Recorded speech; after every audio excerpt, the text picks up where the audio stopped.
Todo esto. Queridos amigos, ¿cómo están? Aquí José Illescas los saluda desde Urantia, Toronto, en español, hoy día 9 de julio 2025, en donde vamos a continuar y, si es posible, terminar la segunda parte del documento 94, las enseñanzas de Melquisedec en Oriente. Nos quedamos en la sección 6, la cual se cortó abruptamente por un corte de luz que tuvimos aquí en Toronto, algo insólito. Había estado lloviendo, hubo una tormenta eléctrica y de repente, pues seguro, eh, cayó algún cable de alta tensión y nos quedamos bruscamente sin luz. Justo estábamos en el último párrafo de la sección 6 que trata de Lao Tse y Confucio. Ahora vamos a hacer un pequeñito repaso rápido y seguimos con la sección 7 hasta el 12. Este documento tiene 12 secciones. Bien, empezamos como siempre con una pequeña oración, eh, dando gracias al Padre por estar aquí reunidos nuevamente y por nutrirnos espiritualmente con estas verdades reveladas. Gracias, Padre, por tu maravillosa revelación. Abre nuestras mentes y nuestros corazones para poderla entender, asimilar y poderla transmitir a nuestros hermanos. Esa es la misión que nos has dado y tratamos de cumplirla con mucho amor y esfuerzo en tu honor, Padre. Bien, te pedimos por este mundo, porque terminen las guerras, termine el sufrimiento de tanta gente debido al egoísmo, debido a la soberbia de ciertos gobernantes que están causando estas desgracias. Te pedimos para que recapaciten y eventualmente esto mejore y pueda parar ese sufrimiento y esas guerras que nunca han cedido a lo largo de nuestra historia planetaria. Bien, todo esto te lo pedimos en nombre de Jesús, quien siempre nos acompaña en nuestras sesiones. Cristo Miguel. Amén. Amén. Muy bien, bienvenida Glorita, qué bueno que estás hoy día. Vamos a Gracias, Pepe. agregarte aquí. Y ya, ahora sí puedo leer, ¿eh? Con mucho gusto. Voy a agregarte de Bueno, lectora. Gloria, Muy bien, vamos Ahora, Mario. a compartir el libro sin más dilación. qué lindo escucharte. Muchas gracias. Gloria, vos sos de México, ¿no? En México, sí, en México, Ah, lindo, en el sí. estado de Sonora que colinda con Arizona, me tienen a sus órdenes. Gracias. Algún día vamos a visitarte. Me dará mucho gusto. ¿Qué tal? ¿Lo ven fácil de leer ahí o lo agrando un poquito más? Un Un ¿Puedes un poquito poquitito más? más. Creo que un poquito más, Pepe. ¿Qué Se tal puede. Ahí Muchas está, gracias, muchas ahí gracias. está. Un poquitín, si se puede. Un poquitín más. ¿Qué tal? Está bien así, muy bien. Ok, se lee bien. Excelente. Bien. Un segundito. Ya. Habíamos estado leyendo en esta sección la filosofía de Lao Tse y Confucio, ¿no? Y como les decía, actualmente hay un taoísmo que se parece muy poco al original de Lao Tse. Eh, Lao Tse tenía una idea muy clara de Dios. Él le llamaba Tao y lo consideraba un ser absoluto y eterno. Bien, un ser eh, de amor, ¿no? Siempre paciente. Como leí en el libro de Wayne Dyer, que siempre lo recomiendo, ¿no? El Tao Te Ching, es un Dios que nos mira con amor y que es paciente, que aparentemente no hace nada, pero que no deja nada sin hacer, que no lucha, pero siempre gana y que su voluntad siempre prevalece, ¿no? Las enseñanzas de Lao se pervirtieron más tarde al decir que él había enseñado a ser pasivos, a no hacer nada, se malentendió pacifismo con pasividad. Siempre se malinterpretan las cosas. Bien, y al referirse al hombre religioso, Lao Tse nos enseña que siempre es mejor dar que recibir, que la verdad no debe ser retenida para uno mismo, sino que debe ser conferida como una riqueza valiosa a nuestros semejantes y que no debemos obligar ni coaccionar a nadie. O sea, las cosas están ahí, las verdades como joyas, como perlas, están para el que las quiere recibir, ¿no?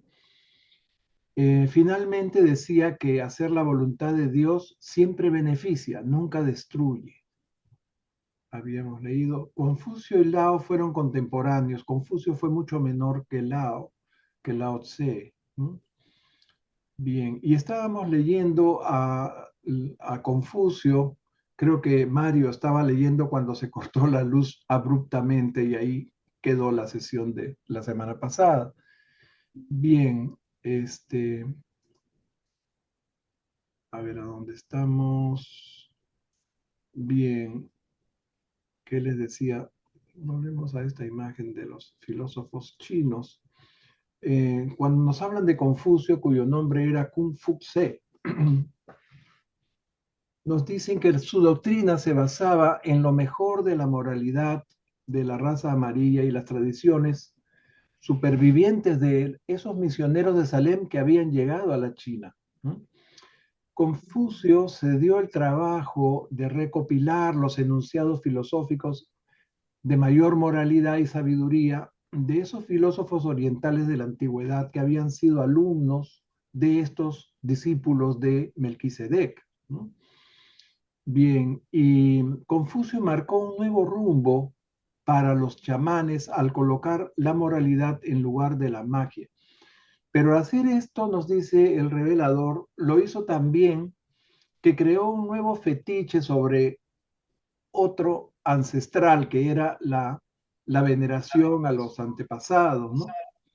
Entonces, estableció un respeto por los antepasados, por la conducta central que aún veneran los chinos hasta este momento, ¿no? O, como dice el revelador, hasta el momento de estos escritos, ¿no? Bien, y en su discurso sobre moralidad, Confucio se basaba en el camino del cielo, el modelo del cosmos, el orden eterno del cielo, ¿no? Y el camino terrenal, decía él, era solo una sombra temporal distorsionada de ese orden eterno, ¿no? Bien. Las enseñanzas, con el tiempo, las enseñanzas de Lao Tse se perdieron, pero prevalecieron las de Confucio, que son la base de la cultura moral oriental, ¿no? Eh, o sea, de toda la zona de China, el oriente, el sudeste asiático, en fin, que es prácticamente un tercio de todo el planeta. Bien, estos preceptos confucianos, ¿dónde está? Esto ya lo leímos, lo de Tao, acá estaba. Los preceptos confucianos, si bien perpetúan lo mejor del pasado, eran en cierto modo hostiles, nos dice, al espíritu de investigación chino que había producido logros muy venerados.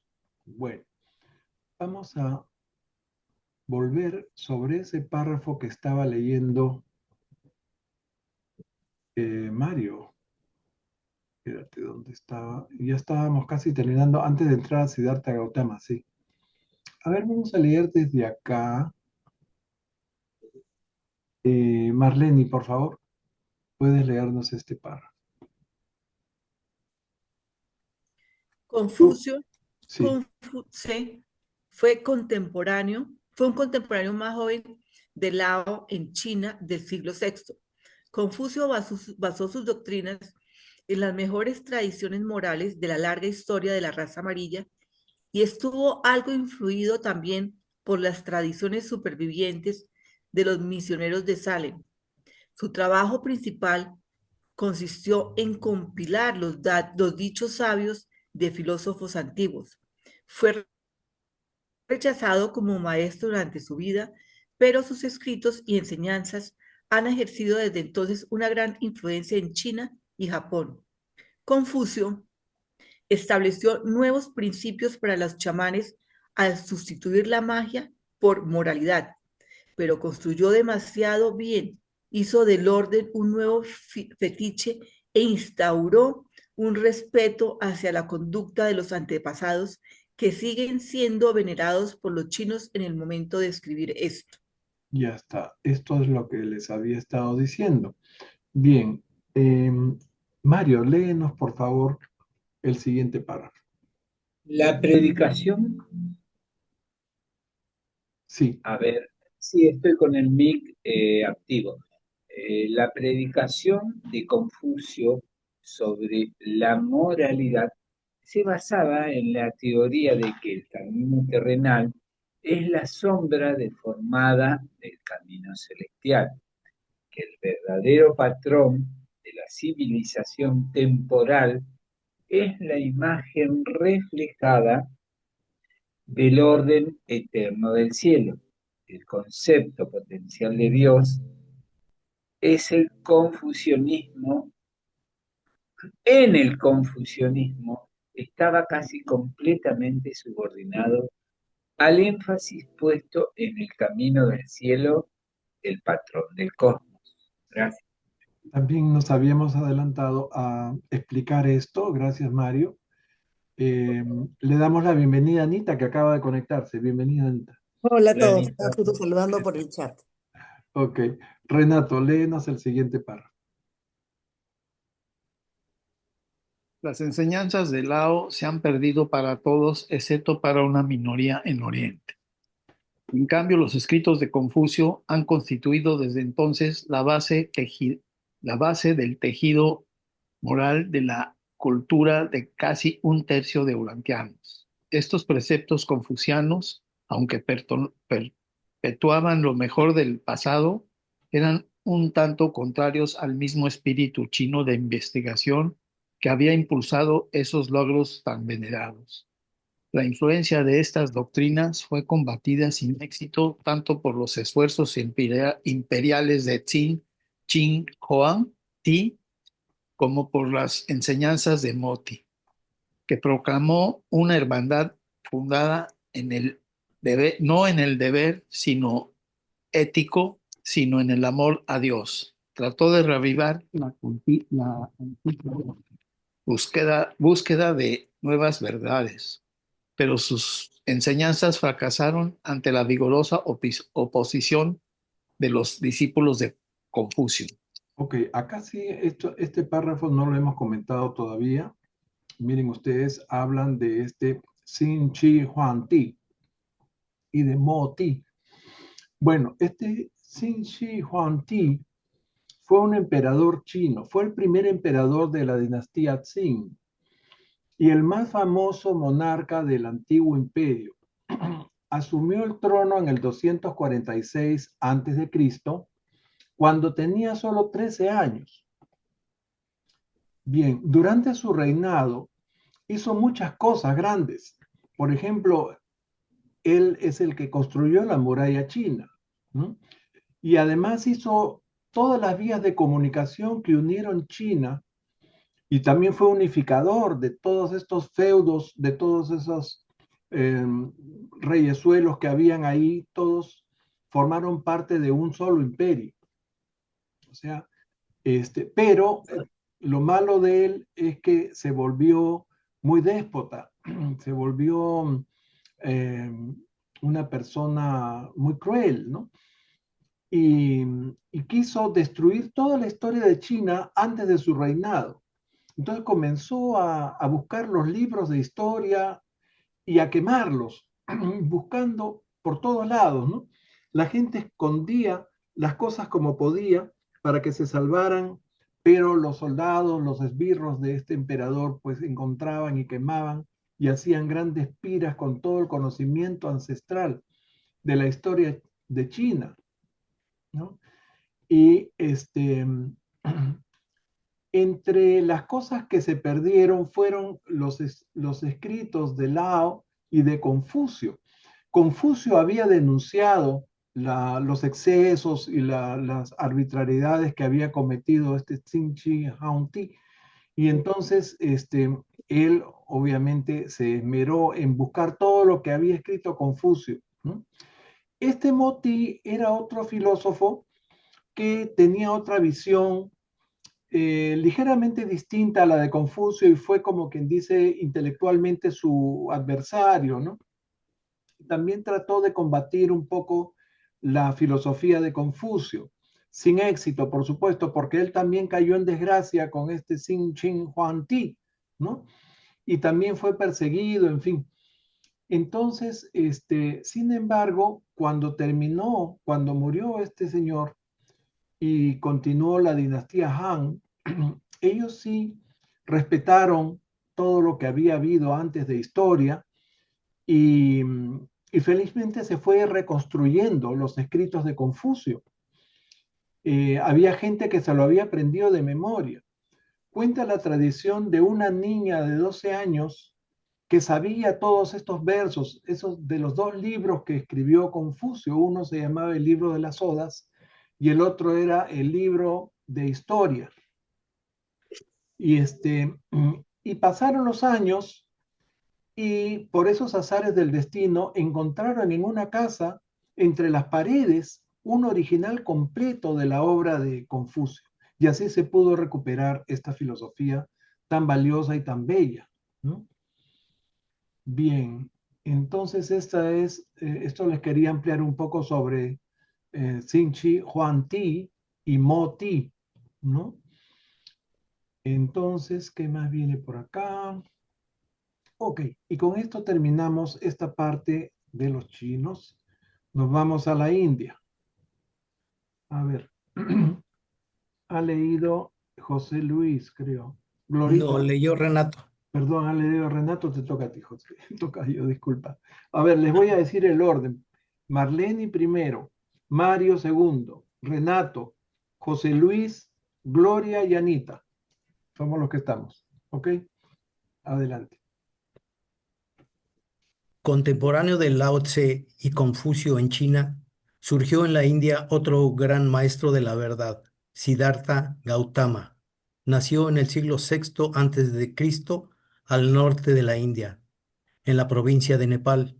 Sus seguidores lo presentaron más tarde como hijo de un dirigente fabulosamente rico, pero era en realidad el heredero forzoso de un reyezuelo, sin importancia, que reinaba por consentimiento tácito en un pequeño y apartado valle montañoso del sur de los Himalayas. Lee el siguiente también, que se sigue hablando de cómo. Después de practicar el yoga en vano durante 6 años, Gautama formuló las teorías que llegaron a ser la filosofía del budismo. Siddhartha libró una lucha resuelta pero infructuosa contra el creciente sistema de castas.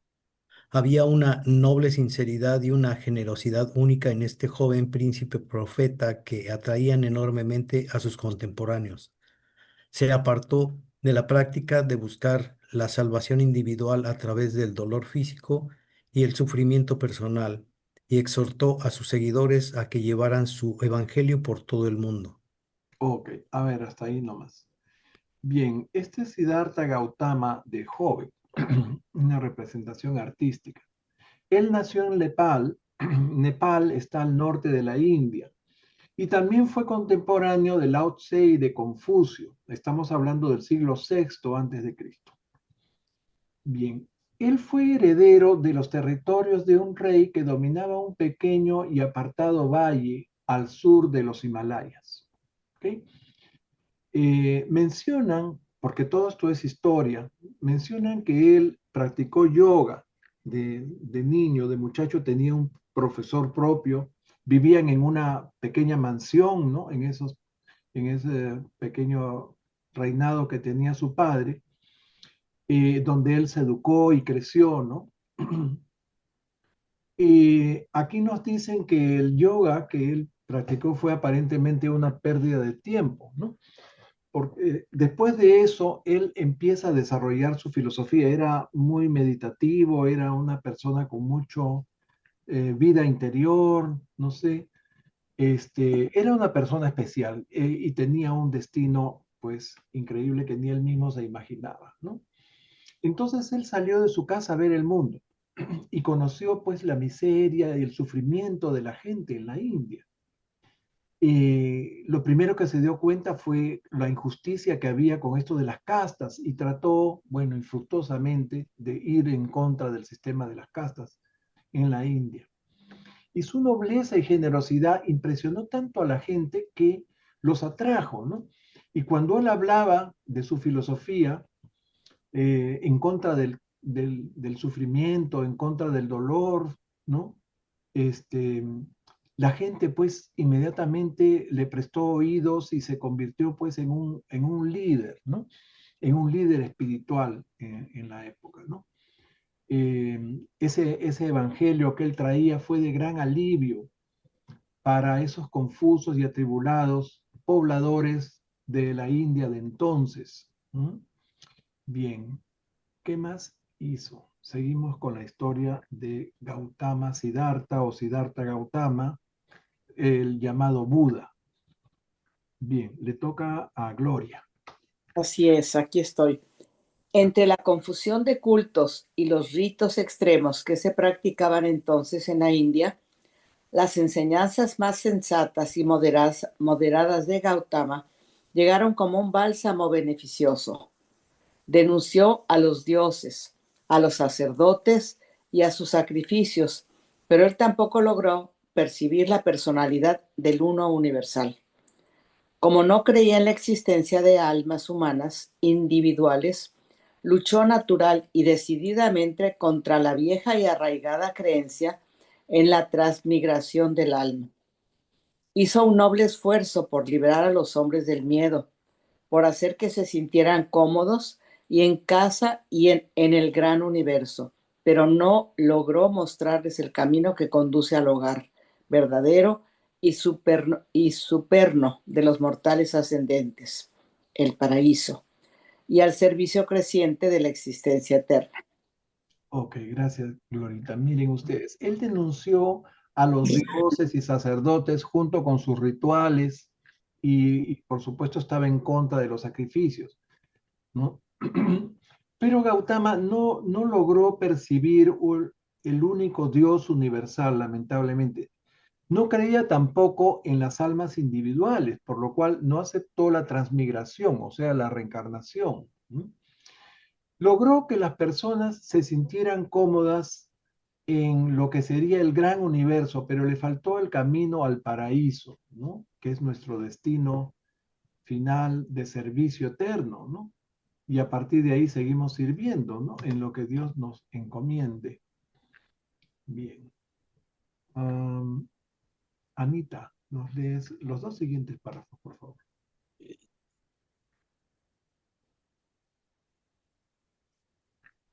Gautama era un verdadero profeta, y si hubiera atendido la instrucción del ermitaño Godad, podría haber despertado a toda la India gracias a la inspiración del renacimiento del Evangelio de Salem de la salvación por la fe. Godad descendía de una familia que no había perdido nunca las tradiciones de los misioneros de Melquisedec. Sigue el siguiente, por favor. Gautama fundó su escuela en Benarés y allí fue donde Baután, uno de sus discípulos, transmitió a su maestro 2 años después las tradiciones de los misioneros de Salem sobre la alianza de Melquisedec con Abraham.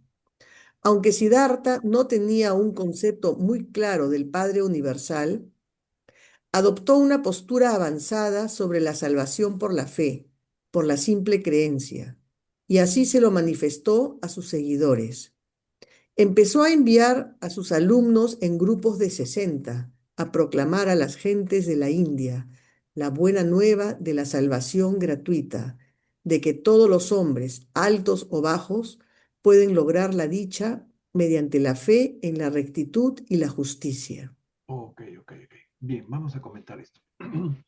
Entonces nos dicen que Gautama debió tomar en serio las enseñanzas de Godad. ¿Quién era Godad? Era un ermitaño descendiente. Un ermitaño significa un tipo que vivía solo, vivía apartado, ¿no? Descendiente de una familia que nunca perdió las tradiciones de los misioneros de Salem, que habían venido hacía pues, muchísimos años. ¿Mm? Y él conocía eso perfectamente y se lo comunicó a Gautama. Pero Gautama lo escuchó un poco así incrédulo, ¿no? Bien, si lo hubiera hecho, nos dice, habría despertado a toda la India con el Evangelio de Salvación, ¿no? De solo por la fe. También mencionan a un discípulo suyo de su escuela de Benares, llamado Baután, quien le contó las tradiciones de Salem. ¿Cómo así? Parece que él sí pudo conversar con gente que había conservado estas tradiciones de los eh, misioneros de Maquiventa, ¿no? Y entonces él le vuelve a hablar a Gautama sobre este evangelio, ¿no? Sobre Melquisedec, y le cuenta también lo de la alianza de Melquisedec con Abraham. Y a Gautama no le quedó muy claro el concepto del Padre Universal, pero sí se convenció o le aceptó, digamos, le resonó lo de la salvación por la fe, ¿ok? Que era un pilar fundamental de la doctrina de Melquisedec, o sea, creer en el Padre, en el Altísimo, ¿recuerdan? Y también en que bastaba la fe para recibir el favor de Dios. ¿No? Bien, entonces empezó a enviar a sus alumnos a proclamar esto. Ok, entonces mandaba grupos de 60 alumnos a predicar la salvación gratuita de todos los hombres, mujeres, altos y bajos de estatus se refiere, ¿no? Bien, entonces la fe, la rectitud y la justicia fue proclamada por toda la India. ¿Mm? Ha leído Anita. Octavio no lee, le damos la bienvenida a Octavio que se ha conectado esta vez. Octavio, bienvenido. Octavio Siller. Marlene. La esposa de Gautama creía en el evangelio de su marido y fundó una orden de monjas. Su hijo se convirtió en su sucesor y difundió mucho el culto. Captó la nueva idea de la salvación por la fe, pero en sus últimos años tuvo dudas sobre la doctrina del evangelio de Salem, que prometía el favor divino a cambio únicamente de la fe. Las últimas palabras que pronunció antes de morir fueron: elaborad vuestra propia salvación. Ok. Mire, la esposa de Gautama, quien era una prima suya, una prima hermana, se llamaba Yesodara. Acá la ven junto con su hijo Raúl, muy pequeño, ¿no? Ella también fue creyente del evangelio de su marido y fundó una orden de monjas. Bien, el hijo de Siddhartha con Yesohara, ¿no? Que se llamó Raúla, se convirtió también en el sucesor de Siddhartha, ¿no? Y el divulgador del culto, aunque no estuvo muy convencido de la salvación por la fe, como dice aquí, ¿no? Bien, todo esto es historia. Seguimos. Mario Aníbal, por favor.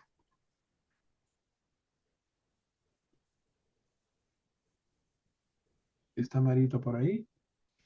Mario, ¿estás ahí? Estoy acá. Adelante. En su mejor manifestación.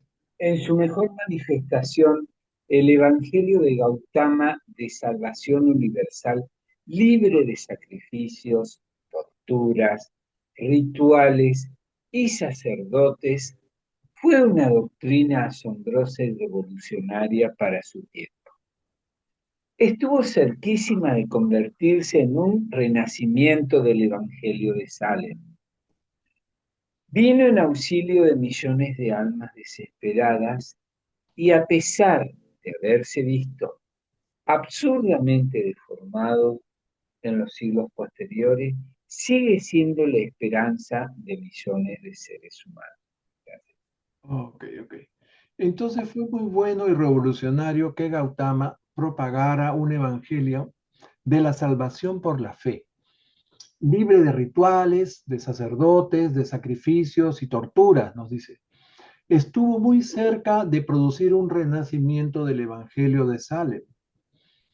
El budismo moderno, a pesar de todas sus deformaciones y tergiversaciones, sigue siendo una esperanza para millones de personas.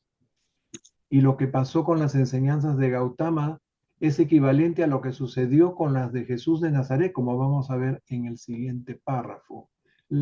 Termina con este, Mario, Muy ya que bien. estamos cerrando esta sección. Enseñó muchas más verdades de las que han sobrevivido en los cultos modernos que llevan su nombre. El budismo moderno es a las enseñanzas de Siddhartha Gautama lo que el cristianismo a las enseñanzas de Jesús de Nazaret. Ok. Seguimos. Glory.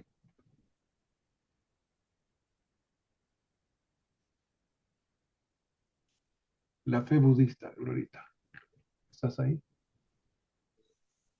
No, de Mario sigue Renato y luego yo.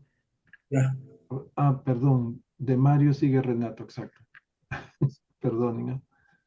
La fe budista. Para convertirse en budista bastaba con hacer profesión pública de fe, recitando el refugio. Me refugio en el Buda, me refugio en la doctrina, me refugio en la hermandad. Sigue. El budismo tuvo su origen en una persona histórica, no en un mito. Los seguidores de Gautama le llamaban Sasta, que significa maestro o instructor. A pesar de que no tuvo pretensiones sobrehumanas ni para sí mismo ni para sus enseñanzas, sus discípulos empezaron pronto a llamarle el iluminado, el Buda y más tarde Buda Sakyamuni. A ver, vamos a pararnos acá porque acá hay varias cosas, ¿no? Que vale la pena aclarar o ampliar, ¿no? Bien, entonces para ser budista bastaba con recitar públicamente la oración del refugio, como acabas de leer, ¿no? Para convertirse en budista. Sasta significa maestro, Buda significa iluminado y Buda Sakyamuni significa el maestro iluminado o sabio de los Sakya. ¿Quiénes eran los Sakya? ¿No? Siddhartha Gautama pertenecía al clan de los Sakya. ¿Ok? Era el nombre, digamos, el apellido de esa familia. ¿Mm? Ok. Seguimos ahora con las verdades. Le toca a José Luis. El evangelio original de Gautama estaba basado en las cuatro nobles verdades. Sí. Uno, las nobles verdades del sufrimiento, los orígenes del sufrimiento, el número dos. Tres, la destrucción del sufrimiento. Cuatro, el camino hacia la destrucción del sufrimiento. Sigue.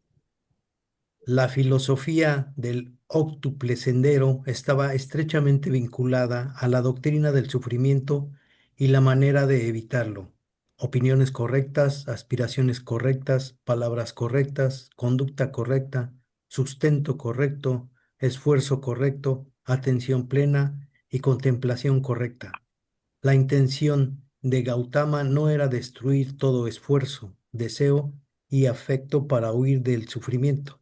Su enseñanza buscaba más bien explicar a los hombres mortales la futilidad de poner todas sus esperanzas y aspiraciones en metas temporales y objetivos materiales.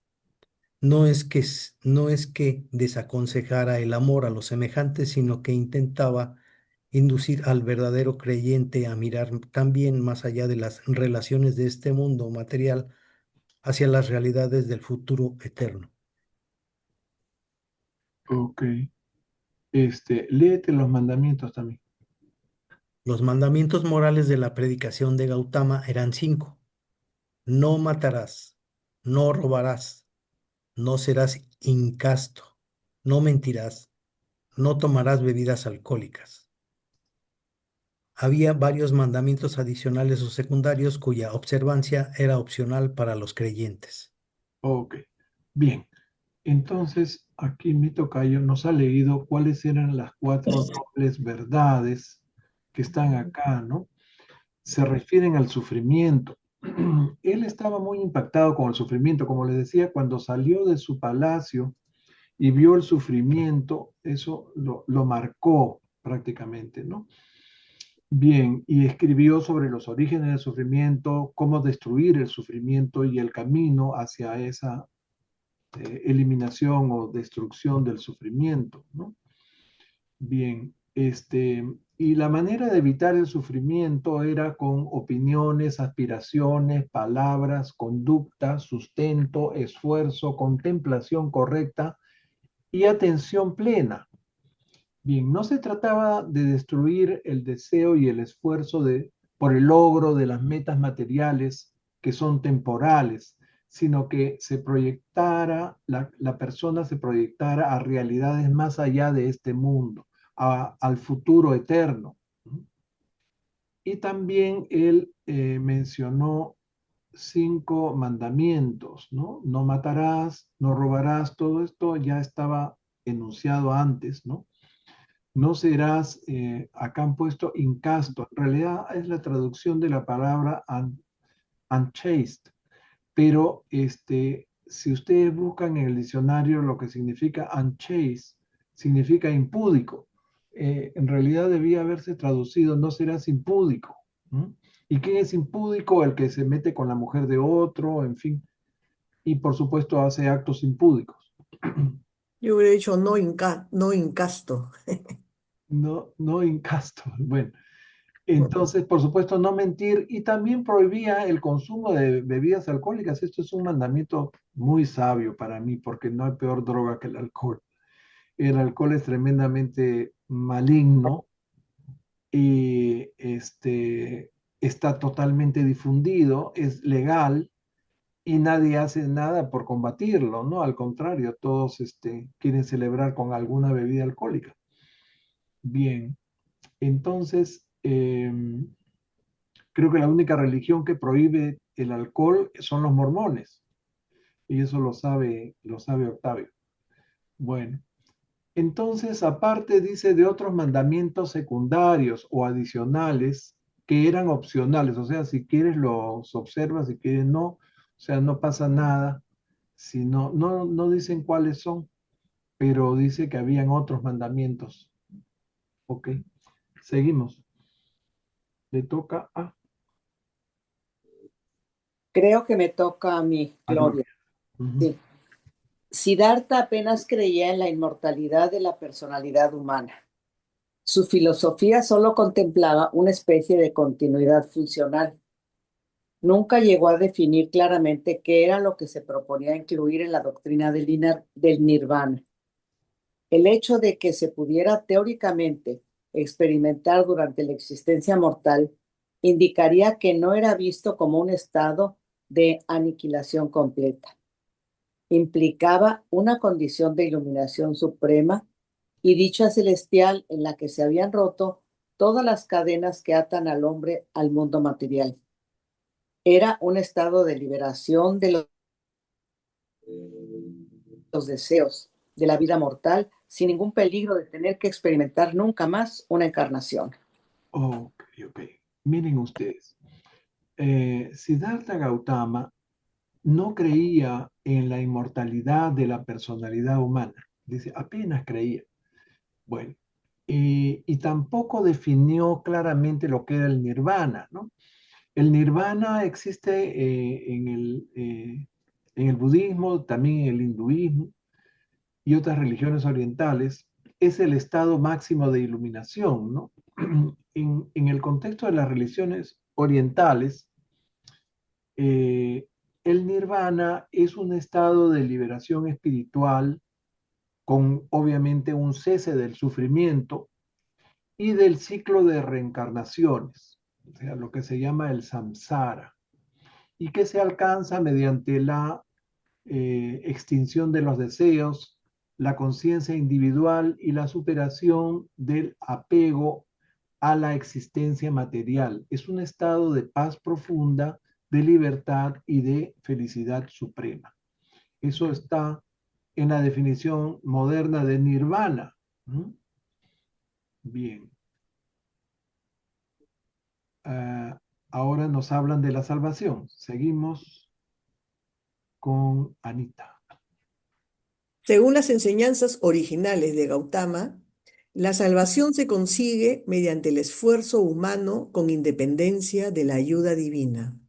No hay lugar ni para la fe salvadora ni para oraciones a poderes sobrehumanos. En su intento por minimizar las supersticiones de la India, Gautama procuró apartar a los hombres de las descaradas propuestas de salvación ofrecidas por la magia.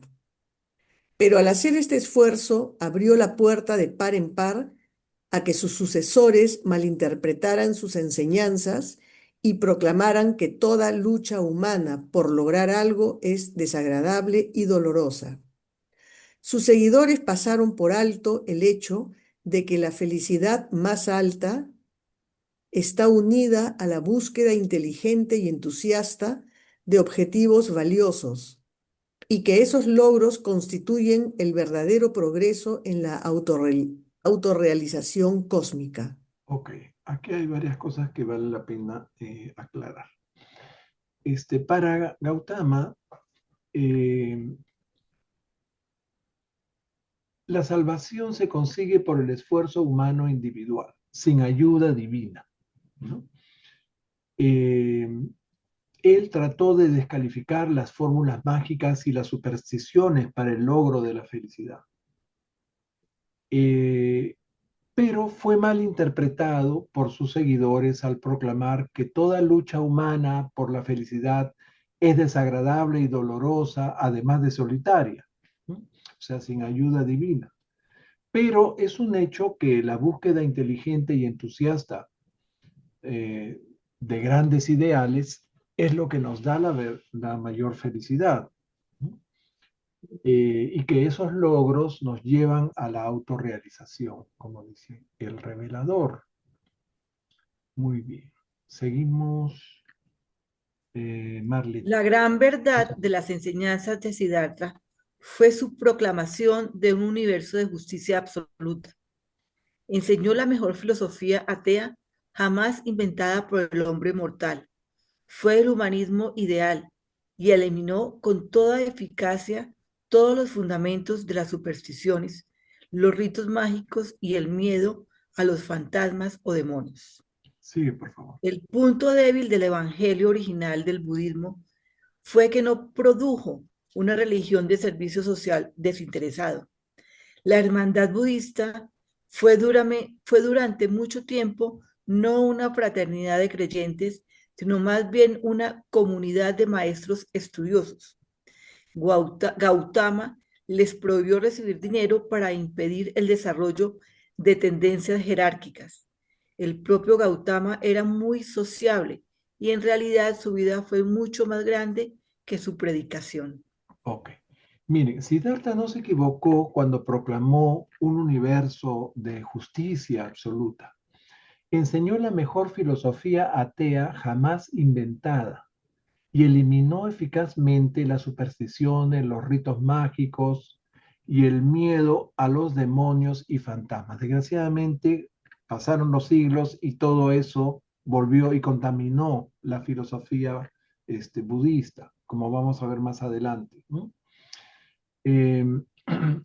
Desgraciadamente también el budismo no produjo una religión de servicio desinteresado y ese fue su punto débil, dice el revelador.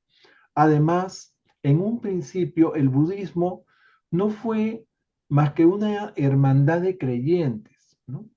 No fue una hermandad de creyentes, mejor dicho, sino una comunidad de maestros estudiosos, o sea, de filósofos. Gautama ordenó que cuando ellos predicaran no cobraran, no pidieran dinero, y después nos dice que, no sé si tiene relación con eso, pero que su vida social fue mucho más grande que su predicación. En realidad no sé a qué se refiere el revelador cuando nos dice eso, ¿no? O sea, que hacía mucha vida social y él sí gastaba dinero, no sé. Bueno, a ver, seguimos con la siguiente sección. La difusión del budismo. A ver. El budismo prosperó porque ofrecía la salvación a través de la creencia en el Buda, el iluminado. Fue el sistema religioso más representativo de las verdades de Melquisedec, de todos los que se desarrollaron en el este de Asia. Pero el budismo no se difundió como religión hasta que un monarca de casta baja, Asoka, lo adoptó en protección propia.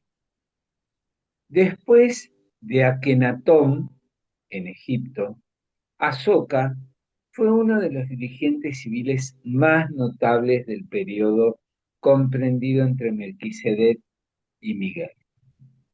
Asoka construyó un gran imperio indio gracias a la propaganda de sus misioneros budistas. Durante 25 años formó y... ¿Podés subir, querido? Perdona. Y envió a más de 17.000 misioneros a las fronteras más alejadas del mundo conocido. En una sola generación convirtió al budismo en la religión dominante de medio mundo. No tardó en establecerse en el Tíbet, Cachemira, Ceilán, Birmania, Java, Siam, Corea, China y Japón. Y en términos generales, fue una religión inmensamente superior a aquellas a las que sustituyó o elevó. Gracias. Va a ver hasta ahí nomás. Miren ustedes, el budismo fue el sistema religioso más representativo de las verdades de Melquisedec en el este de Asia, pero sin el concepto del Padre Universal, como habíamos dicho, ¿no? Ofrecía la salvación a través de la creencia en el Buda iluminado. Habíamos dicho que en un principio el budismo era una comunidad de maestros estudiosos, ¿verdad? No una religión precisamente, pero se convirtió en una religión gracias a este Asoka, que nos ha leído Mario acá, ¿no? ¿Quién fue Asoka? En el año 269 a.C., asumió el gobierno, ¿no? Este monarca. Fue el tercer monarca indio de los Maurya, quien después de una sangrienta guerra,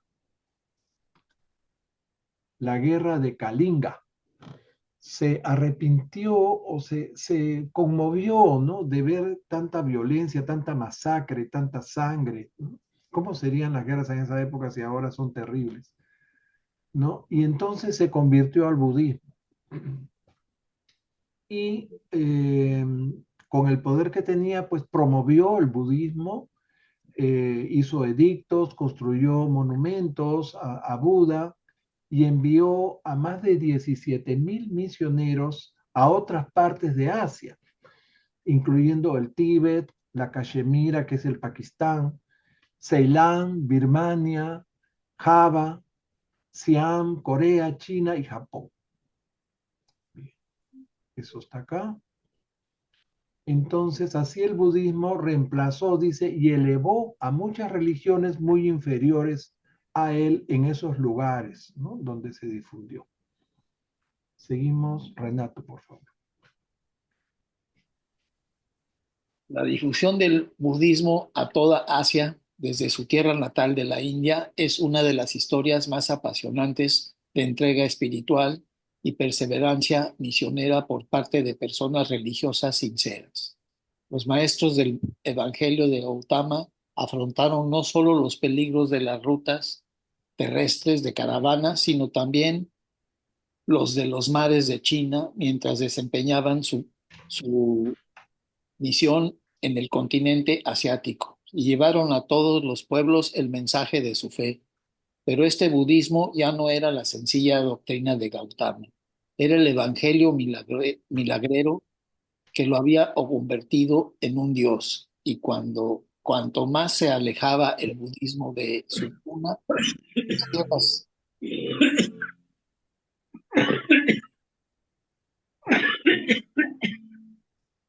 Ok, voy a mutearlo, pobrecito. Ya. Y cuanto más se alejaba el budismo de su cuna en las tierras altas de la India, menos se iba pareciendo a las enseñanzas de Gautama y más a las religiones a las que sustituía. Miren ustedes qué paradoja del destino.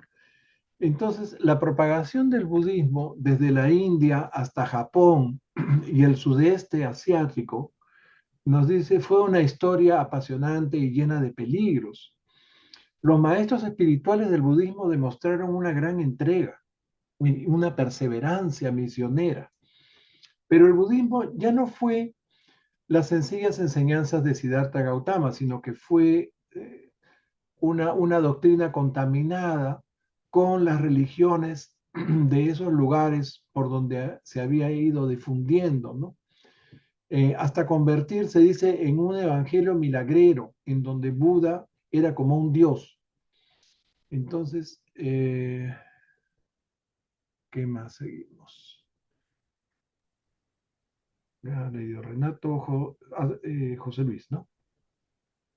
No, perdón, ha leído José Luis. No, sí, no, Ahora te sigo toca. yo sigo. Nada más estaba esperando que lo subieras. Gracias. Ok. Con el tiempo, el budismo se mezcló mucho con el taoísmo en China, el sintoísmo en Japón y el cristianismo en el Tíbet. En la India se debilitó y expiró después de 1000 años. Primero se brahmanizó y luego se rindió abyectamente al Islam. En casi todo el resto de Oriente degeneró en un rito de Gautama Siddhartha no habría reconocido jamás. En el sur, el estereotipo fundamentalista de las enseñanzas de Siddhartha perduró en Ceilán, Birmania y la península Indochina.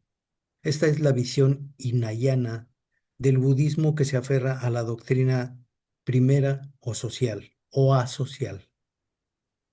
Ok, acá nos dicen que el budismo se mezcló con el taoísmo en China, con el sintoísmo en Japón y el cristianismo en el Tíbet.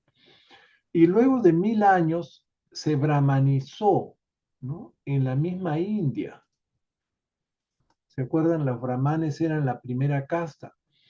Y luego fue sometido por el Islam, vergonzosamente aparentemente. En el resto de Oriente degeneró a algo jamás imaginado por el mismo Gautama Siddhartha. En Indochina, Birmania y Ceilán perduró la división hinayana del budismo. Ahora vamos a ver más adelante, vamos a hablar más de eso. Una versión fundamentalista de las enseñanzas de Gautama. Okay. Gloria. Bien, pero incluso antes del desmoronamiento del budismo en la India, los grupos de seguidores de Gautama de China y el norte de la India habían empezado a desarrollar la enseñanza Mahayana del Gran Camino. A las vistas del sur que se mantuvieron en la Hinayana o Camino Menor. Los mayanistas se liberaron de las limitaciones sociales inherentes a la doctrina budista, y esta rama norte del budismo ha seguido evolucionando desde entonces en China y Japón. Ok, vamos a aclarar un poco esto. Miren, eh, en Indochina y Birmania dice, perduró la división hinayana. En realidad es una de las escuelas budistas, ¿no? En India y China, antes del desmoronamiento del budismo, se desarrolló la enseñanza Mahayana. Mahayana, que también significa el gran camino a la salvación, ¿no? Estaba en contraste con los budistas del sur, que son los del Hinayana, ¿no? Los Hinayanas son los del camino menor y son los budistas puristas, o sea, los más pegados a la letra o a la tradición. Bien, la rama mahayana del budismo ha seguido evolucionando, es el que siguió creciendo porque no era fundamentalista, ¿no es cierto? Y creció en parte de China y también en Japón. Y actualmente el budismo sobrevive y crece gracias a la conservación de sus altos valores como la paciencia, el autocontrol, la serenidad, haciendo más felices a sus adeptos que a los que no son sus adeptos. Léete este último párrafo que me estoy adelantando al final de este párrafo. Sí, claro. Mm, el budismo es hoy una religión viva y creciente porque ha logrado conservar muchos de los valores morales más altos de sus partidarios. Promueve la calma y el autocontrol, aumenta la serenidad y la felicidad y contribuye mucho a impedir la tristeza y el duelo. Los que creen en esta filosofía viven vidas mejores que muchos de los que no creen en ella. Ok, esto ya lo comentamos, pasamos a la siguiente sección. Ok, le toca a Anita. 10. La religión en el Tíbet. El Tíbet presenta la combinación más extraña de las enseñanzas de Melquisedec con el budismo, el hinduismo, el taoísmo y el cristianismo. Cuando los misioneros budistas entraron en el Tíbet, se toparon con un estado de salvajismo primitivo muy semejante al que encontraron los primeros misioneros cristianos entre las tribus del norte de Europa. Sigue, por favor. Esos tibetanos de mente sencilla no quisieron renunciar del todo a sus magias y hechizos de antaño. El ceremonial religioso de los ritos tibetanos modernos es practicado por una hermandad superpoblada de sacerdotes de cabeza rapada que observa un elaborado ritual de campanas, cantos, incienso, procesiones, rosarios, imágenes, hechizos, dibujos, agua bendita, vestiduras espléndidas y coros elaborados. Tienen dogmas rígidos y credos cristalizados, ritos místicos y ayunos especiales. Su jerarquía comprende monjes, monjas, abades y el gran lama. Rezan a los ángeles, a los santos, a una madre sagrada y a los dioses. Me perdí. Acá practican la confesión. Practican la confesión y creen en el purgatorio. Sus monasterios son amplios y sus catedrales magníficas. Mantienen una repetición sin fin de ritos sagrados y creen que esos ceremoniales otorgan la salvación. Las oraciones se clavan a un molinillo y creen que sus peticiones se vuelven eficaces al girarlo. Ningún otro pueblo observa hoy en día tantos ritos procedentes de tantas religiones, y es inevitable que esta acumulación litúrgica se convierta en una carga desmedida de una pesadez insoportable. Ok, muy bien. Entonces están hablando de la religión del Tíbet, el budismo tibetano. En el Tíbet se da una extraña mezcla, una combinación de las enseñanzas de Melquisedec con el hinduismo, con el budismo, con el taoísmo y el cristianismo inclusive. Bien, este budismo tibetano en el Tíbet, ¿no? Tienen ceremonias religiosas actualmente, ¿no? Que son practicadas por sacerdotes de cabeza rapada, que se visten generalmente de color así ocre o naranja, a veces con dos colores, hacen sus cantos, tienen coros elaborados, dicen, usan campanas, usan incienso, hacen procesiones, rezan rosarios, veneran imágenes, tienen su agua bendita también. Bien, hay tanto monjes como monjas y abades también. Bien. Y por supuesto el Gran Lama, que es el Dalai Lama, ustedes lo conocen, ¿no? Bien, también tienen monasterios y catedrales, rezan a los ángeles, a los santos, a una madre sagrada que no es la Virgen María, rezan a los budas, a los bodhisattvas y a otras deidades protectoras, ¿ok?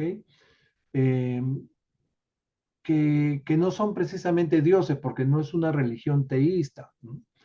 No creen en un Dios creador supremo. Inclusive piensan que Jesús para ellos fue un ser iluminado, un gran maestro, un bodhisattva, creo que le dicen, que no es un Dios, no lo consideran Dios a Jesús. Bien. Se confiesan también, creen en el purgatorio. Y algo curioso que leyó Anita, pegan sus oraciones en un molinillo que hacen girar y de esa forma dice que van a ser más eficaces. Bien, ese es un ritual un poco supersticioso. Los budistas tibetanos se centran en conseguir la iluminación espiritual, o sea, el nirvana que estábamos hablando anteriormente. A ver, léete usted esto último, porque esta sección es bien cortita. Los tibetanos tienen algo de todas las religiones principales del mundo, excepto las simples enseñanzas del Evangelio jesuciano, la filiación con Dios, la hermandad con el hombre y la ciudadanía siempre ascendente en el universo eterno. Ok. Le damos la bienvenida a Ketty, que acaba de venir y conectarse. Gracias, Hola Ketty. a todos. Hola, hola. Bien, Hola, Ketita. entonces, Gracias. en Ujú. general, pues, en esta corta sección sobre la religión del Tíbet, ¿no? Tienen de todas las religiones del mundo, excepto de lo más importante, como dice el revelador, de las simples enseñanzas del Evangelio de Jesús, la filiación con Dios, la hermandad de los hombres y la ciudadanía ascendente del universo. Eso es lo único que les faltó, casi nada. Ok, seguimos a la siguiente sección. Marlene. 11. La filosofía budista. El budismo entró en China en el primer milenio después de Cristo y encajó bien con las costumbres religiosas de la raza amarilla. En su culto a los antepasados habían rezado durante mucho tiempo a los muertos. Ahora podían también rezar por ellos. El budismo se amalgamó pronto con las prácticas ritualistas supervivientes de la desintegración del taoísmo. Esta nueva religión sintética, con sus templos de adoración y sus ceremoniales religiosos bien definidos, se convirtió pronto en el culto generalmente aceptado por los pueblos de China, Corea y Japón. Sigue.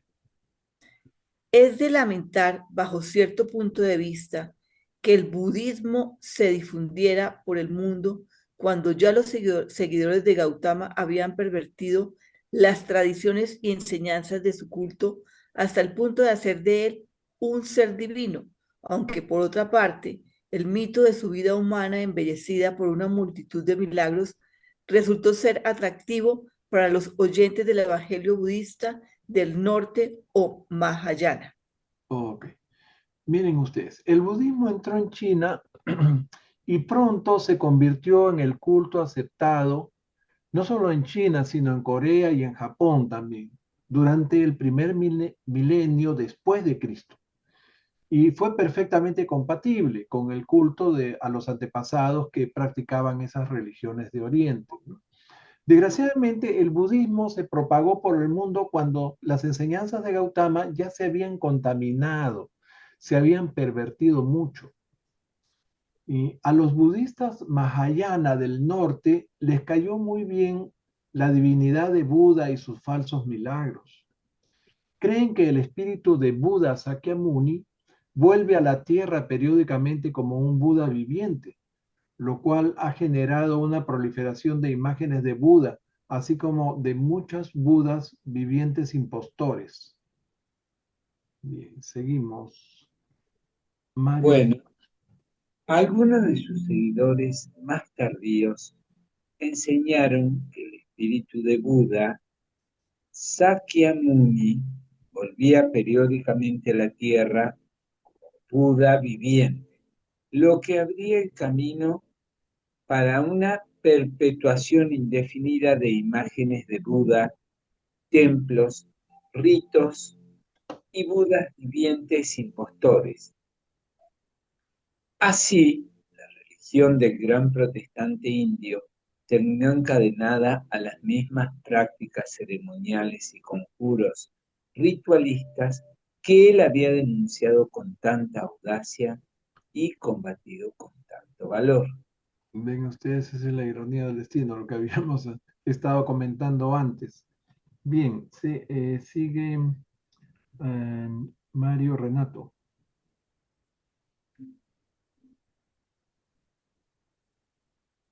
El gran avance aportado por la filosofía budista fue la comprensión de que toda verdad es relativa.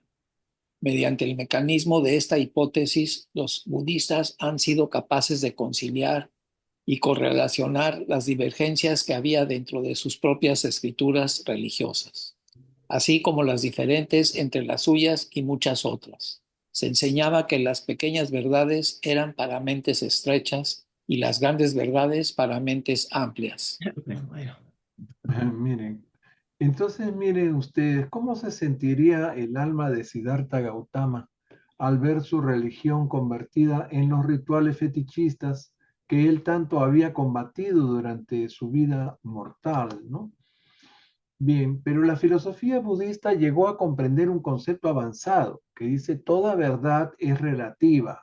Dice, con esta hipótesis, los budistas fueron capaces de conciliar divergencias, no solo en sus propias escrituras, sino en muchas otras. Ellos enseñaban que las grandes verdades eran para las mentes amplias y viceversa. Seguimos, José Luis. Esta filosofía sostenía también que la naturaleza divina de Buda residía en todos los hombres, que el hombre podía lograr por su propio esfuerzo hacer realidad esta divinidad interior. Esta enseñanza es una de las exposiciones más claras de la verdad sobre los ajustadores interiores que haya formulado nunca una religión de Urantia. Y léete el siguiente también, por favor. El evangelio original de Siddhartha, tal como fue interpretado por sus seguidores, adolecía de una limitación importante, pues intentaba liberar completamente al yo humano de todas las limitaciones de la naturaleza mortal mediante el procedimiento de aislar a ese yo de la realidad objetiva. La verdadera autorrealización cósmica es el resultado de identificarse con la realidad cósmica y con el cosmos finito de energía, mente y espíritu, acotado por el espacio y acondicionado por el tiempo. Ok, bien, vamos a tratar de explicar esto, porque esto es la filosofía budista, ¿no? Un poco nos hace hacer un esfuerzo mental. En realidad, este documento ha significado para mí un esfuerzo intelectual mucho mayor de los otros documentos que hemos visto anteriormente, por la cantidad de información, datos históricos que tiene, ¿no? Entonces, a ver, vamos a tratar de desmenuzar esto, ¿no? Ellos decían o enseñaban que la divinidad de Buda residía en todas las personas y que podía ser lograda por cualquier persona que estuviera dispuesta a hacer el esfuerzo, ¿no? De hacer realidad su divinidad interior, ¿no? Bien, y en el siguiente párrafo, el revelador trata de explicar otra gran limitación del evangelio budista, ¿no? Bien, si ustedes ven, buscan lo que actualmente es la filosofía budista, ¿no? Dicen que en el budismo el punto central es la liberación del yo.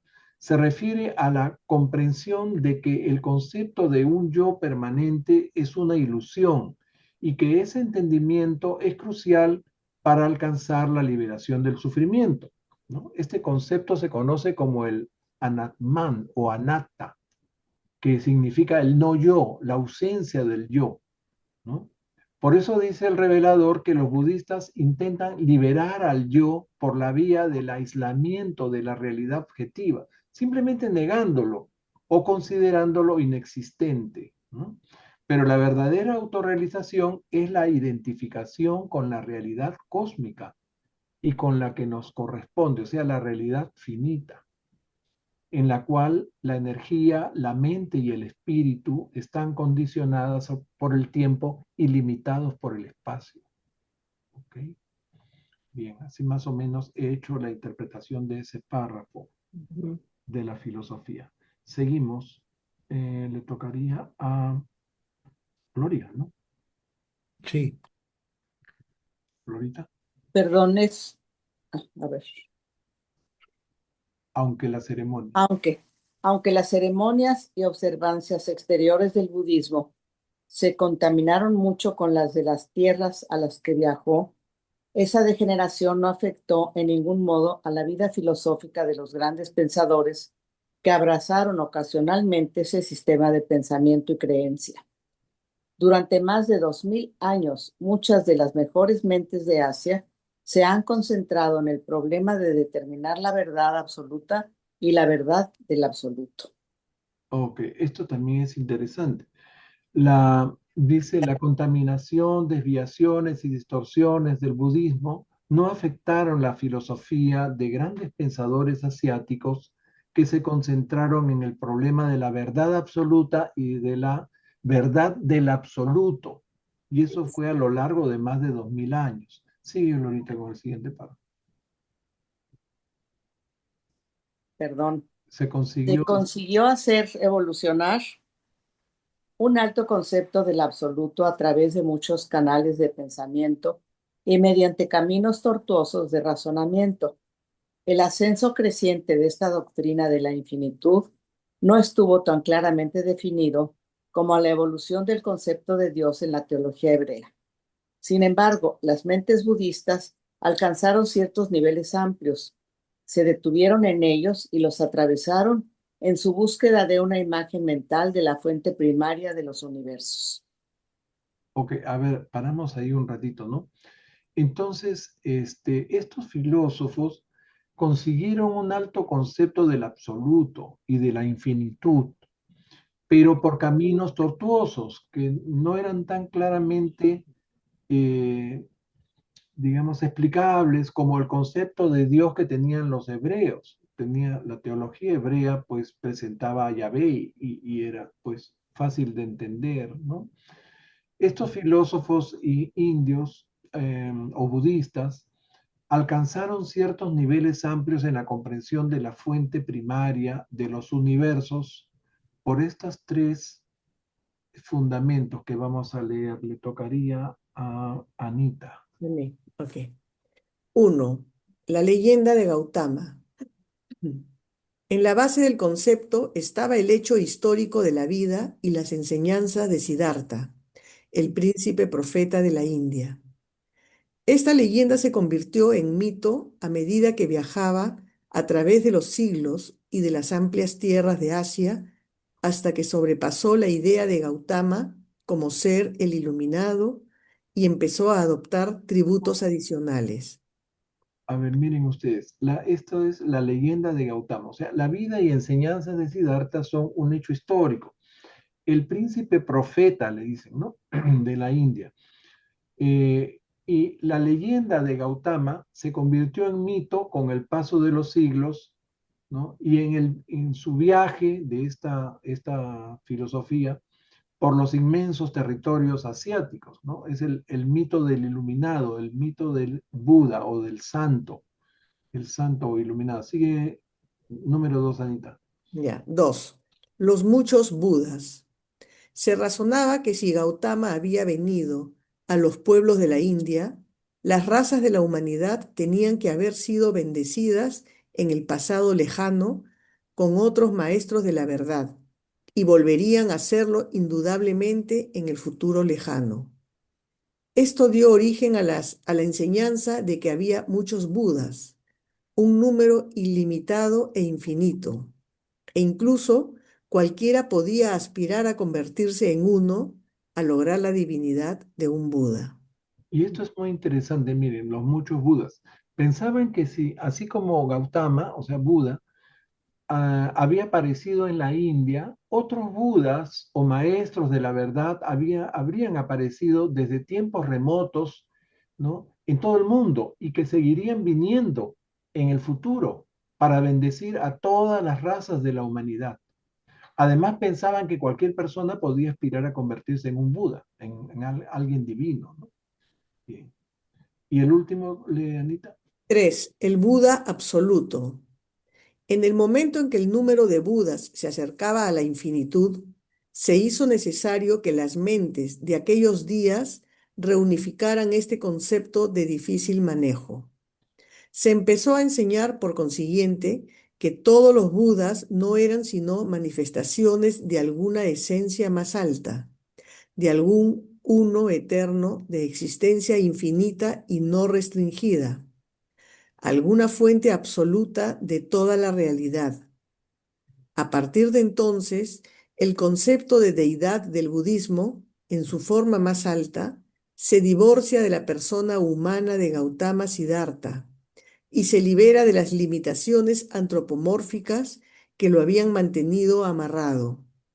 Esta concepción final del Buda eterno bien se puede identificar con el absoluto, incluso a veces con el infinito yo soy.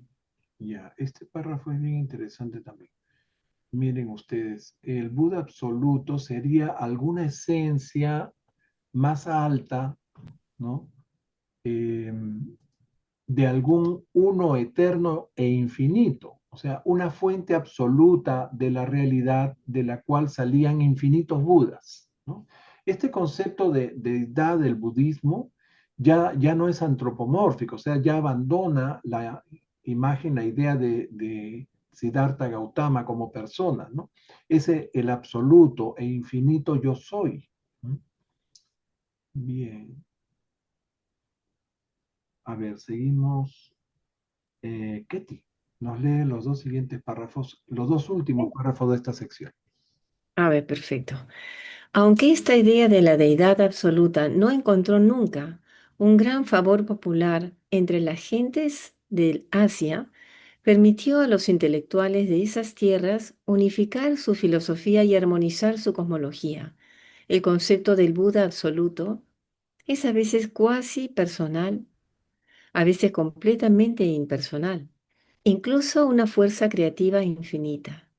Este tipo de conceptos son útiles en la filosofía, pero no son esenciales para el desarrollo religioso. Incluso Yahvé antropomórfico tiene mayor valor religioso que el absoluto infinitamente remoto del budismo o del brahmanismo. A veces se pensó incluso que el absoluto estaba contenido dentro del infinito yo soy. Pero esas especulaciones eran un frío consuelo para las multitudes hambrientas que ansiaban oír palabras de promesa, escuchar el Evangelio sencillo de Salem que afirmaba que la fe en Dios asegura el favor divino y la supervivencia eterna. Gracias, Ketty. Miren Ujú. ustedes, la idea de la deidad absoluta no fue pues comprendida por la gente común del Asia, pero sirvió para que los intelectuales unificaran su filosofía y armonizaran su cosmología. El concepto de Buda absoluto es a veces casi personal, totalmente impersonal o incluso una fuerza o energía creativa infinita, ¿no? La energía del universo. Todo esto es pura filosofía del budismo o del brahmanismo, no es religión, ¿ok? Yahvé antropomórfico tiene más valor religioso que esta filosofía del absoluto, ¿no? Nada de esto satisface las ansias de una gran cantidad de personas hambrientas de palabras, de consuelo y esperanza, ¿no? Solo el Evangelio de Salem podía lograrlo, como dice. Bien. Pasamos a la última sección del documento. Se lo damos a Marlene. 12. El concepto de Dios en el budismo. La cosmología del budismo tenía dos puntos débiles importantes. Por un lado, la contaminación con muchas de las supersticiones de China y la India, y por otro lado, la subliminación de Gautama, primero como el iluminado y luego como el Buda eterno. Igual que el cristianismo ha padecido la absorción de mucha filosofía humana errónea, el budismo lleva su marca humana de nacimiento. pero las enseñanzas de Gautama han seguido evolucionando durante los últimos 2500 años. Para un budista ilustrado, el concepto de Buda corresponde tampoco al, perdón, para el budista ilustrado, el concepto de Buda corresponde tampoco a la personalidad humana de Gautama como el concepto de Jehová al espíritu demoníaco de Oreb para un cristiano ilustrado. La pobreza terminológica, unida a la conservación sentimental de una nomenclatura antigua, impide captar muchas veces la verdadera relevancia de la evolución de los conceptos religiosos. Ok, a ver, vamos a parar ahí. Ok, estamos hablando ahora del concepto de Dios en el budismo. ¿Okay? Es muy importante esta última sección del documento, porque lo que se sabe actualmente del budismo es que es una religión sin Dios, una religión no teísta, se dice, ¿no? Es decir, no creen en un Dios como persona o como un creador y regidor del universo, ¿no? Sin embargo, los budistas creen en los devas, ¿no? Deva significa brillante, ¿no? Unas divinidades celestiales que no son consideradas ni creadoras, ni tampoco inmortales. Acá vemos Buda con unos devas. O sea, han sido aparentemente personas que han llegado a este estado de devas, ¿no? De estado brillante, pero todavía no están perfectos y pueden seguir reencarnándose, ¿no? Bien, el budismo se centra si ustedes buscan, ¿no? ¿Cuál es el sentido de esa religión? Se centra en la búsqueda de la liberación del sufrimiento a través de la comprensión y la práctica personal del camino de Buda, ¿no? El Buda, otra cosa interesante es que acepta adeptos que creen y que no creen en un Dios supremo. ¿Mm? Bien, ahora el revelador nos dice que los dos puntos débiles del budismo eran primero la sublimación del Gautama en el Buda primero, en el iluminado después, ¿no? Eh, y luego como el eterno, ¿no? Por un lado. Y por el otro lado, la gran contaminación de las enseñanzas de Gautama en la India y en China. ¿No? Y pone el ejemplo del cristianismo. El cristianismo también se contaminó con mucha filosofía errónea, dice, pero habiendo partido de las enseñanzas de un Dios encarnado. Jesús era Dios, ¿no? Pero el budismo fue siempre humano, desde un principio. Ok. Seguimos. Mario, léenos el siguiente párrafo. El concepto de Dios en contraste con el del absoluto empezó a aparecer gradualmente en el budismo. Sus fuentes se remontan a los primeros días de la diferenciación entre los seguidores del camino menor y el camino mayor. En esta última rama del budismo fue donde maduró finalmente el concepto dual de Dios y del absoluto.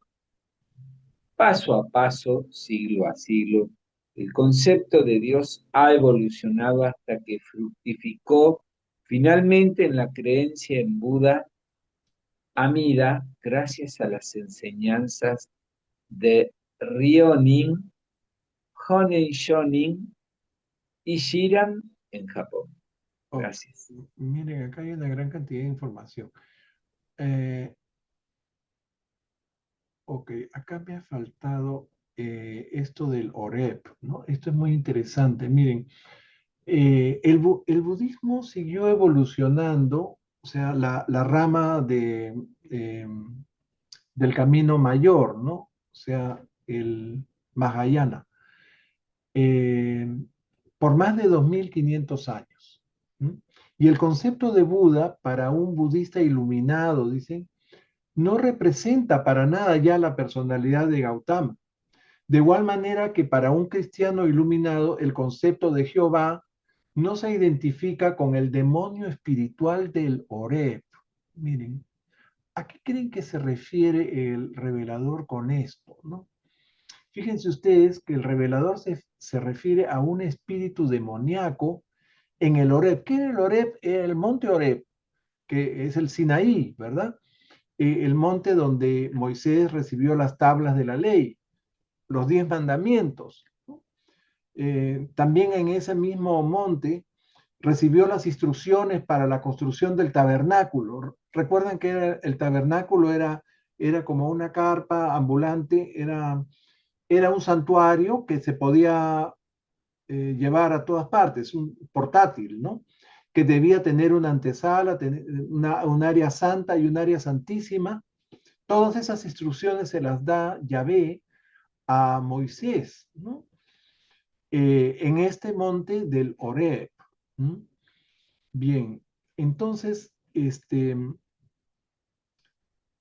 según la Biblia, Moisés estaba ante una mata o una zarza ardiente, ¿no? Que le hablaba. Obviamente no era Dios, era alguna presencia espiritual que que podía tener contacto con la realidad material, física, ¿no? Y obviamente tendría que haber sido un ser intermedio, ¿no les parece? Yo pienso que era un intermedio, y en esa época en que todavía los intermedios rebeldes no estaban presos en las cárceles del mundo del Padre, podría perfectamente haber sido un demonio, ¿no? Yo lo interpreto así cuando dicen el espíritu demoníaco del Horeb. O sea, no le hablaba a Yahvé, no, le hablaba a un intermedio rebelde. ¿Mm? Y le daba esas instrucciones y lo mandaba a que matara gente, en fin, y le reclamaba una veneración especial hacia él. ¿Mm?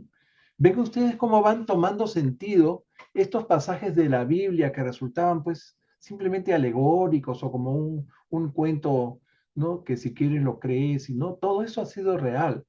Y acá en la revelación nos estamos enterando cuál es el verdadero contexto de todos esos hechos, ¿no? Bien.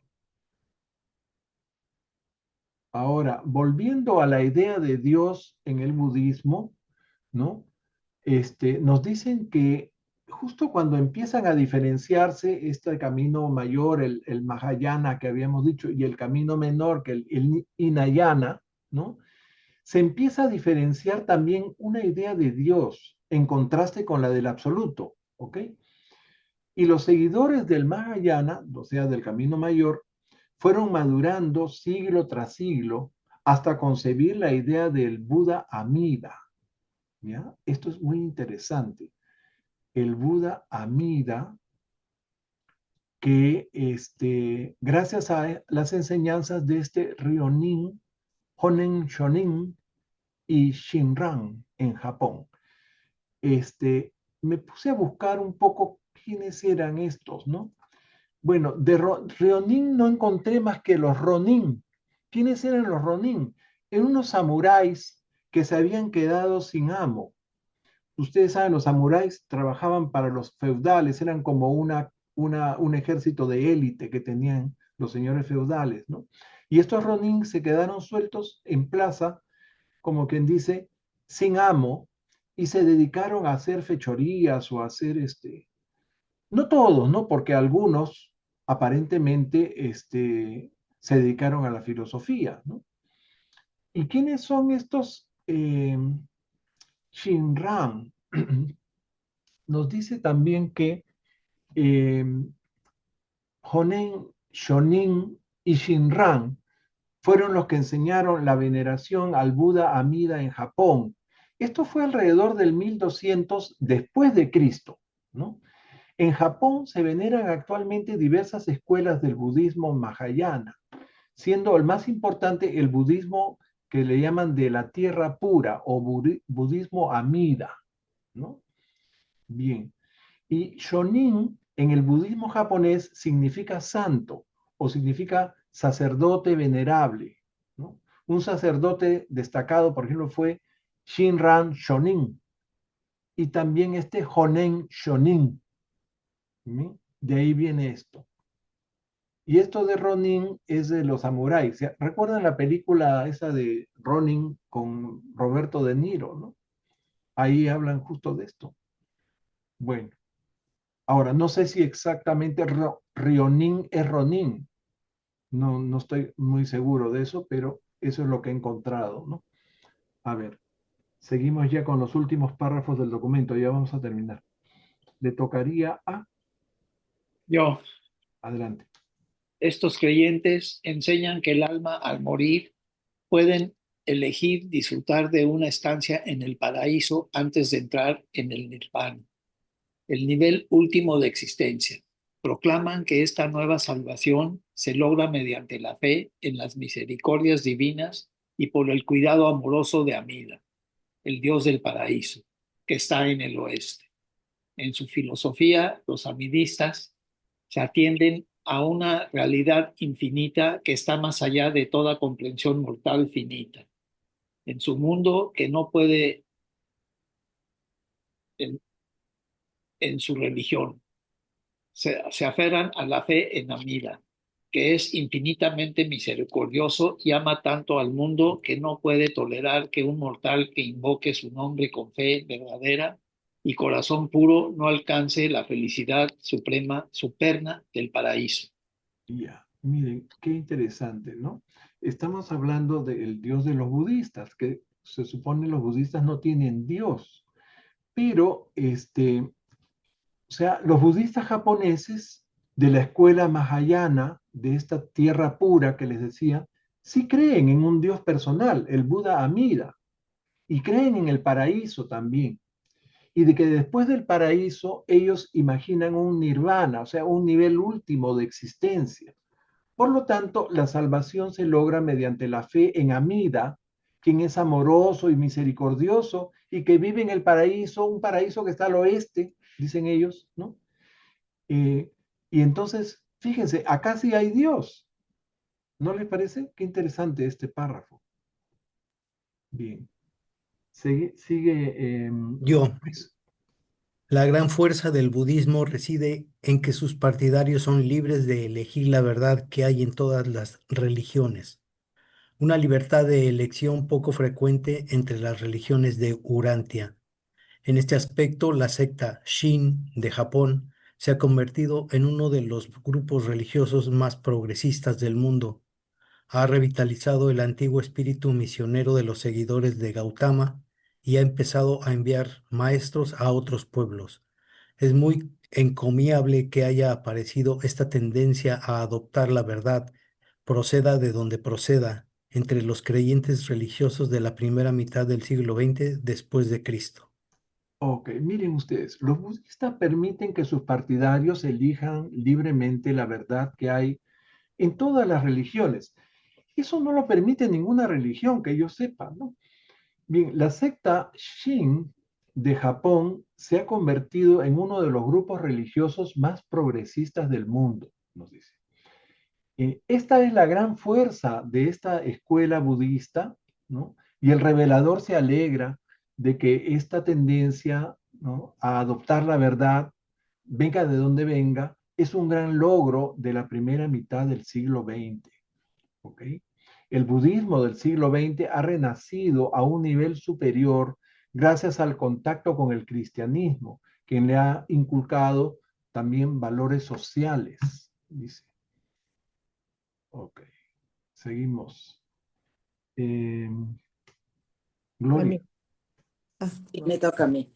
El propio budismo está experimentando un renacimiento en el siglo XX.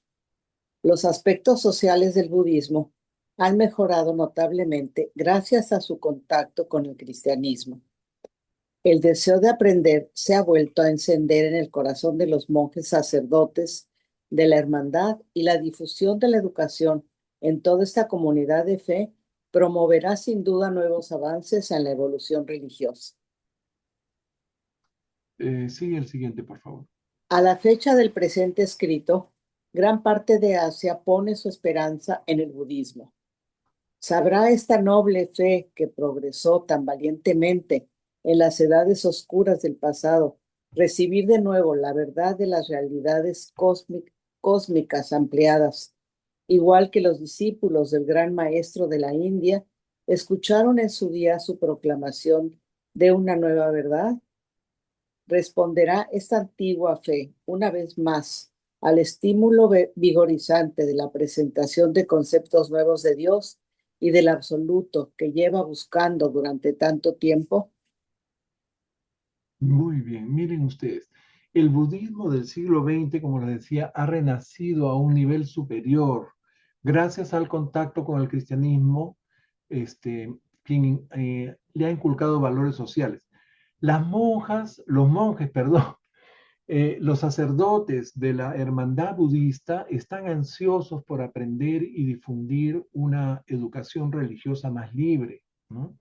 Yo diría que se han vuelto como nosotros, buscadores libres de la verdad, y deberían ser nuestro primer objetivo en la socialización y difusión de esta quinta revelación. ¿No?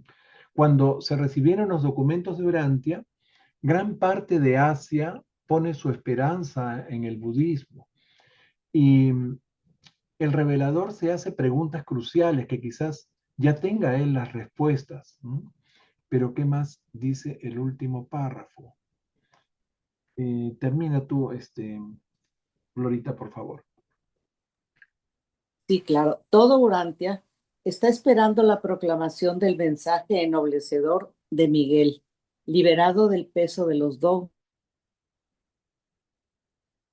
en 19 siglos de contacto con las religiones de origen evolutivo.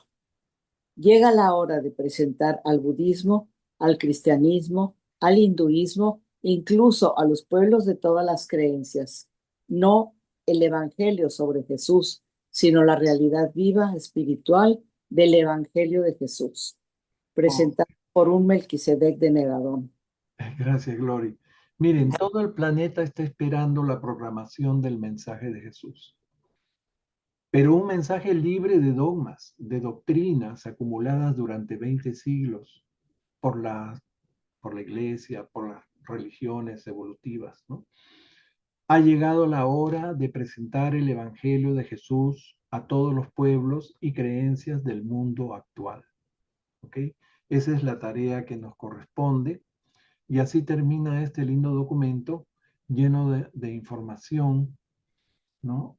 Sobre cómo el budismo, que lo estábamos considerando como una religión sin Dios, pues sí, esa facción mahayana que ha evolucionado, ha desarrollado, sobre todo en Japón, sí, veneran a este Buda Amida, ¿no? Que es como un padre universal. Sí, Marlene, adelante. Tu micro está cerrado. Por lo leído, el budismo es como la religión más cercana a la que deberíamos seguir, ¿o no? Más que la misma religión católica y cristiana, 1000 veces más, creo yo. 1000 veces más, porque te dejan pensar con tu cabeza, te dejan, si crees en Dios, está bien, tú crees en Dios. Ellos creen en la energía del universo, bueno, pero dejan libertad para que tú pienses, te cuestiones las cosas, ¿no? Y aceptan lo bueno de todas las demás religiones, cosas que ninguna religión acepta. Cada religión se siente la religión verdadera y única, ¿no? Eso es algo muy evolucionado, muy interesante. Por eso este documento le dedica tanto al budismo y su filosofía, ¿no? Y cómo a pesar de haberse tergiversado, haberse contaminado, haberse prostituido, degenerado en muchos aspectos, ¿no? Lo que había pensado originalmente Gautama Buda, Siddhartha Gautama, ¿no? Ahora recobra y renace de una forma mucho más evolucionada. Eso me pareció trascendental en este documento. Sí, Ketita. Y todo parte de la base en que ellos sostienen que la verdad se puede, ¿cómo dijiste? Corregir, se puede mejorar, se Perfeccionar, puede sí. Es perfeccionar. relativa, la verdad La verdad es relativa, de ahí parte todo, de ahí parte todo. así es. Interesante, ¿no? Excelente, excelente Me voy a pasar al budismo, creo. Sí, sí, yo he conocido muchas personas Pero budistas. Yo no un las poco entendí, como que pero ahora veo que están en una religión súper más amplia y más tolerante y más Sí, evolucionada que todas las demás, diría yo. tienen Incluyendo la, libertad y eso es lo más importante. Y eso es lo que respetan, ¿no es cierto? incluyendo la Y católica. también sabes que tienen respeto, son respetuosos. Sí, Así es, sí. Acá en la religión católica hay tantos dogmas, Sí. tantos dogmas. y congregaciones No súper porque no fundamentalistas. creas que no entiendas, pero tú tienes que aceptar los dogmas. Y ahí, pues, ahí está el problema, porque cada vez es más difícil para la iglesia convencer a los jóvenes, porque los jóvenes Sí. nacen con ya una información adicional, vienen más preparados, están, sí, es esto, bueno, es un asunto de tiempo, ¿no? Ahorita, justamente esta mañana platiqué con una persona que fue a una reunión de la iglesia cristiana y yo creo que los cristianos están también incorporando a muchos jóvenes, los están Sí, llamando y los están motivando y los jóvenes en alguna forma están atrapados también ahí. Y bueno, creo yo que cuando menos están teniendo un poco más de, de visión de lo que es Dios y sobre todo de principios de moral, porque ahorita yo pienso que en los jóvenes es a donde está el cambio. Si no tienen un poquito más principios firmes, pues quién sabe. pero yo digo para terminar, al menos mi parte, ¿no? Yo quería solamente agregar algo, que los jóvenes se dejan guiar por el sentido común. Sí. ¿Por qué hablas del cristianismo? La iglesia cristiana, tienes toda la razón, es tan diferente a la católica, porque para comenzar, es natural que María hubiera tenido más hijos, ¿no Sí, es cierto? Para ellos lo ven lo más natural, es lo más natural eso. Comenzando por ese detalle, ¿no? así es. No le hacen, no perjudica en nada la imagen de Jesús, para Claro. nada, pero en fin. Marlene, Aquí en Colombia la iglesia cristiana es un poco diferente a la católica, ¿no? Pues aunque se basan casi que tienen las mismas bases, pero yo lo que veo de la iglesia cristiana en Colombia es que limitan mucho a la gente, la encasillan. Así sean jóvenes, sí, va mucho joven a esas iglesias, pero no los dejan pensar libremente. Me da la impresión porque yo tengo mucha familia cristiana y todo es satánico, o sea, como que les limitan mucho su forma de pensar, que sí los motivan emocional y moralmente, los guían moralmente, sí es muy importante, pero asimismo veo que los encasillan y los limitan. Aquí en Colombia, no sé en otros países Es cómo sea igual, la iglesia todo es cristiana. igual. parecido. Pero y comenzando que hay personas que piensan que la práctica de yoga está propiciando un contacto más directo con el demonio.